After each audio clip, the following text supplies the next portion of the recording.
ఇంట్లో కూర్చుని ఇంగ్లీష్ నేర్చుకోవాలనుకుంటున్నారా? అయితే వెంటనే మా స్పోకెన్ ఇంగ్లీష్ క్లాసెస్‌కి కాల్ చేయండి.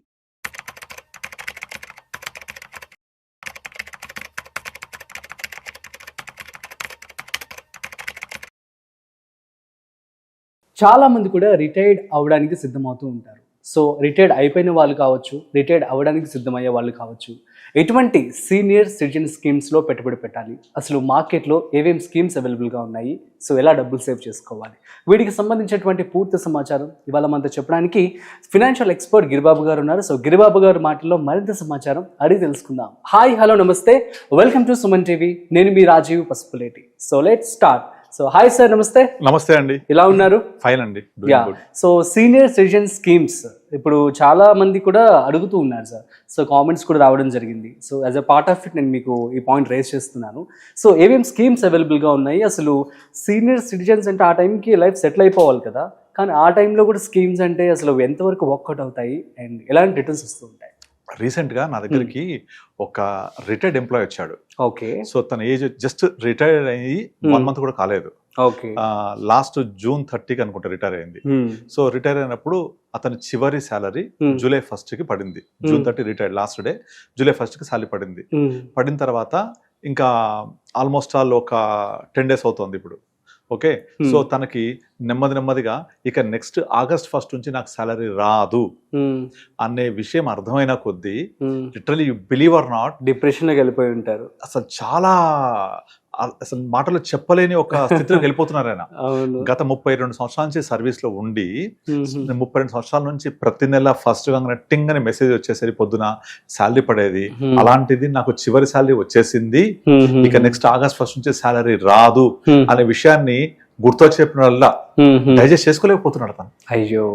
మరి మీరు ఏం చేశారు సార్? ఇప్పుడు ఇదివరకు సంపాదించినది ఏంటి అంటే, నాకు చాలా బాధ్యతలు ఉండే, మాకు 3 పిల్లలు, 2 పెళ్లిళ్ళు అయిపోయాయి, ఇంకొక సంబంధం ఇంకొక వాళ్ళకి పెళ్లి చేయాలి, సిస్టర్స్ ని సెటిల్ చేసేది ఉండే, పేరెంట్స్ ని చూసుకోవాలి, ఒక్కనే కొడుకుని, నాకు 3 చెల్లెళ్ళు, ఒక అక్క, అందరికి సెటిల్ చేయడం, ఇలా బాధ్యతలతోటే గడిచిపోయింది.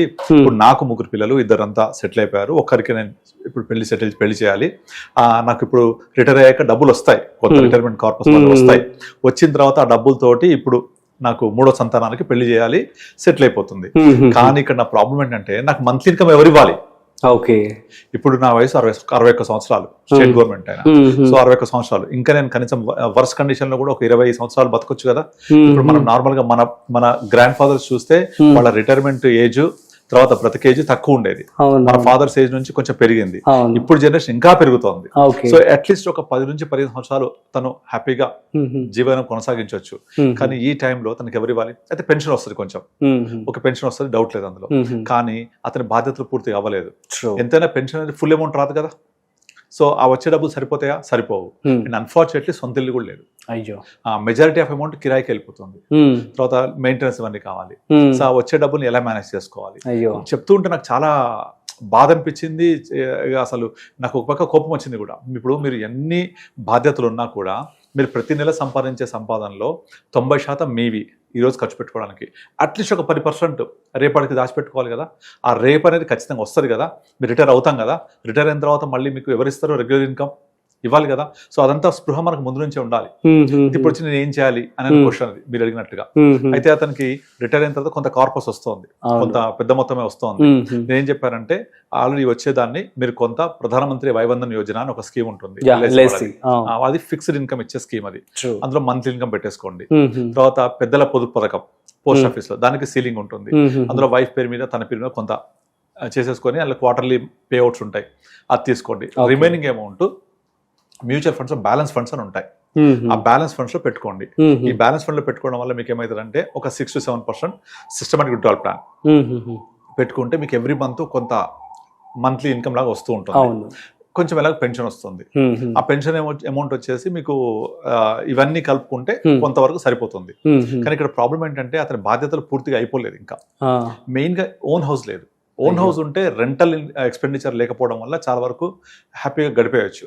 కానీ మెయిన్గా రెంటల్ ఎక్స్పెండిచర్ ఉంది, అదర్ ఎక్స్పెన్సెస్ ఉన్నాయి, ఇంకా వాళ్ళ వాళ్ళ పిల్లల మనవాళ్ళు వస్తారు, కొన్ని రకాల ఎక్స్పెన్సెస్ ఉంటాయి. తను ఇప్పటిదాకా ఇండియాలో ఎటువంటి ప్రాంతానికి వెళ్ళలేదు, ఎక్కడ చూడలేదు, టెంపుల్స్ తిరగలేదు, అవన్నీ ఆయన తిరగాలనుకుంటున్నాడు. ఇండియా మొత్తం ఎక్స్ప్లోర్ చేయాలి నేను అంటే, దేవాలయాలు వెళ్ళాలి, వైష్ణోదేవి ఆలయంకి వెళ్ళాలి, మానసరోవర్ యాత్రకు వెళ్ళాలి, నేను నార్త్ ఇండియాకి వెళ్ళాలి. ఇది ఏది ఇప్పటిదాకా నా ఉద్యోగ జీవితంలో పొద్దున్న లేస్తే రాత్రి వరకు జాబ్ అలా చేస్తూ నేను అసలు లైఫ్ ని లివింగ్ అనేది నేను మర్చిపోయాను. జీవితం అంటే జీవించడం కదా, అది లేదు. ఇవాళ వచ్చి నాకు టైం ఉంది కానీ డబ్బులు లేవు. అప్పుడేమో డబ్బులు ఉన్నాయి కానీ టైం లేదు. సో ఇవాళ టైం ఉంది కానీ డబ్బులు లేవు. సో మొదట మన వయసులో ఉన్నప్పుడు కూడా అంతే, టైం ఉంటుంది, ఎనర్జీ ఉంటుంది కానీ డబ్బులు ఉండవు. తర్వాత డబ్బులు ఉంటాయి కానీ టైం ఉండదు. ఇవాళ డబ్బులు లేవు కానీ టైం ఉంటుంది, ఎనర్జీ కూడా ఉండదు. కనుక ఎప్పుడు ఈ మూడింటిని బ్యాలెన్స్ చేసుకుంటూ వెళ్ళాలి, టైం, మనీ, ఎనర్జీ, ఈ 3 కూడా. అది బ్యాలెన్స్ చేసుకుంటే మన లైఫ్ కూడా బ్యాలెన్స్ ఆఫ్ పేమెంట్స్ లాగా పర్ఫెక్ట్గా వెళ్తుంది. సో అతనికి వచ్చే డబ్బుల్ని ప్రాపర్గా ఇన్వెస్ట్ చేసుకోవడానికి అన్ని ప్లానింగ్ చెప్పాను నేను. అదే మీరు అడిగినట్టుగా పెద్దల పొదుపు పథకం ఒకటి పోస్ట్ ఆఫీస్ వాళ్ళు ఇస్తారు, గ్యారంటీడ్ రేట్ ఆఫ్ రిటర్న్ ఉంటుంది, 5 years లాక్ ఇన్ ఉంటాయి. ప్రధానమంత్రి వైవందన్ యోజన ఇందులో చేసుకోవచ్చు. ఇక మూడోది, ఈ రెండున్న తర్వాత బ్యాంక్ ఎఫ్డీకి వెళ్ళాల్సిన అవసరం లేదు. ఎందుకంటే మెయిన్ గా చాలా మంది ఏం చేస్తారంటే ఇక్కడ తప్పు చేస్తారు, బ్యాంక్ ఎఫ్డీ చేసేసి కూర్చుంటారు. బ్యాంక్ లో చేస్తే ప్రాబ్లం ఏంటంటే రీఇన్వెస్ట్మెంట్ రిస్క్ ఉంటుంది అక్కడ. రీఇన్వెస్ట్మెంట్ రిస్క్ అంటే ఏంటి, మీరు ఎఫ్డీ చేస్తారు, ఇవాళ 1 year తర్వాత ఏం చేయాలి, దాన్ని రెన్యూవల్ చేయాలా, అప్పటికి వడ్డీ రేట్లు ఏమైతాయి, తగ్గిపోతాయి కదా, తగ్గొచ్చు. అదే రెపో రేట్ కట్ చేసిన కొద్ది డిపాజిట్స్ తగ్గుతూ ఉంటాయి. కనుక బ్యాంక్ లో చేస్తే రీఇన్వెస్ట్మెంట్ రిస్క్ ఉంటుంది మనకు. అంటే మళ్ళీ 2nd year 3rd year renew చేస్తూ పోతుంటే తగ్గిపోతుంటుంది. So better avoid banks. దాన్ని ప్రత్యామ్నాయం Pradhan Mantri Vaya Vandana Yojana, guaranteed income 10 years, sovereign guarantee, LIC, అన్ని విధాలుగా బాగుంటుంది. రెండోది పోస్ట్ ఆఫీస్ పెద్దల పొదుపు పథకం, సీనియర్ సిటిజన్ సేవింగ్స్ స్కీమ్. ఇందులో వైఫ్ కి హస్బెండ్ కి లిమిట్స్ ఉంటాయి, ఆ ప్రకారంగా ఇద్దరు ఫుల్ఫిల్ చేసుకోవచ్చు. ఇక ఆ 2 అయిపోయిన తర్వాత రిమైనింగ్ అంతా కూడా, అంటే ఇప్పుడు పెద్దల పొదుపు పథకంలో 15 లక్షలు ఒక్కొక్కళ్ళకి ఉంటుంది, 30 లక్షలు అయిపోతుంది. ఒక 10 లక్షలు ఎల్ఐసీలు కూడా లిమిట్ 10 లక్షల నుంచి చేయలేము. ఇవి 40 లక్షలు అయిపోతే రిమైనింగ్ డబ్బులన్నీ కూడా మ్యూచువల్ ఫండ్ లో, బ్యాలెన్స్ ఫండ్ లో పెట్టుకోవచ్చు. ఇన్స్టెడ్ ఆఫ్ బ్యాంక్ ఎక్కడైతే రీఇన్వెస్ట్మెంట్ రిస్క్ ఉంటుందో దాన్ని అవాయిడ్ చేసి మ్యూచువల్ ఫండ్స్ లో పెట్టుకొని బ్యాలెన్స్ ఫండ్స్, ఇందులో ఈక్విటీ ఎక్స్పోజ్ తక్కువ ఉంటుంది, వాలటాలిటీ తక్కువ, మీకు రిస్క్ ఉండదు, రిటర్న్స్ కూడా మోడరేట్ గా ఈ రెండింటిని పోస్ట్ ఆఫీస్ ని ఎల్ఐసిని బీట్ చేస్తుంది. 9% ప్లస్ వస్తుంది, 9-10% ఈజీగా ఎక్స్పెక్ట్ చేయొచ్చు. దాన్ని systematic withdrawal plan around 6% per month, perfect balance. LIC, పెద్దల పొదుపు పథకము, బ్యాలెన్స్ ఫండ్స్ లో ఎస్డబ్ల్యూపీ, ఇలా చేసుకొని తనకు వచ్చే మనీ మొత్తాన్ని ఇన్వెస్ట్ చేసుకుంటే హ్యాపీగా ఒక 60,000 నుంచి 70,000 మధ్య వచ్చేలాగా ప్లాన్ చేశాను నేను. అఫ్ కోర్స్ శాలరీ 1,25,30,000 వచ్చేది దీనిపోయే రోజు, అంత రాకపోవచ్చు. పెన్షన్ కలుపుకుంటే ఒక నియర్ బై ఒక 80,000, 90,000, 1 lakh వరకు వస్తుంది. సో అందులో రెంట్ ఒక 30,000 పోతుంది, మన మెయింటెనెన్స్ ఎక్స్పెన్సెస్, మెడికల్ ఎక్స్పెన్సెస్ ఇవన్నీ పోతే ఇక ఆడికి సరిపోయేలాగా ప్లాన్ చేసాం అనమాట. హ్యాపీగా ఫీల్ అయ్యాడు.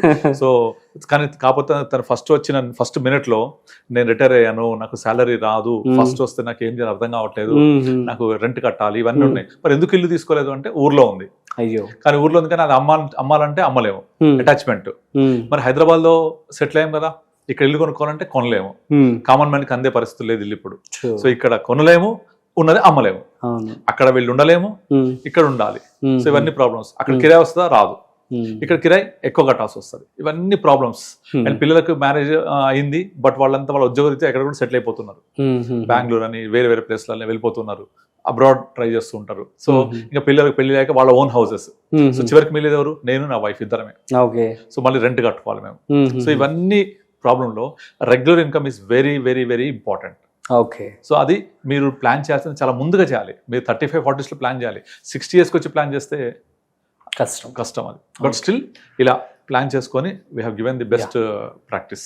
Super sir, thank you so much. So guys, అర్థమైంది కదా. సో ఇట్లాగా మీరు ప్లాన్ చేసుకోండి మీ యొక్క ఇన్కమ్ని కావచ్చు, అదేవిధంగా సో రిటైర్మెంట్ తర్వాత ఈ విధంగా ఇన్వెస్ట్మెంట్ చేసుకొని డబ్బులు సేవ్ చేసుకోండి. So that's it. సో మరొక ఇంట్రెస్టింగ్ కాంటెంట్తో మళ్ళీ కలుద్దాం. అంతవరకు చూస్తూనే ఉండండి సుమన్ టీవీ.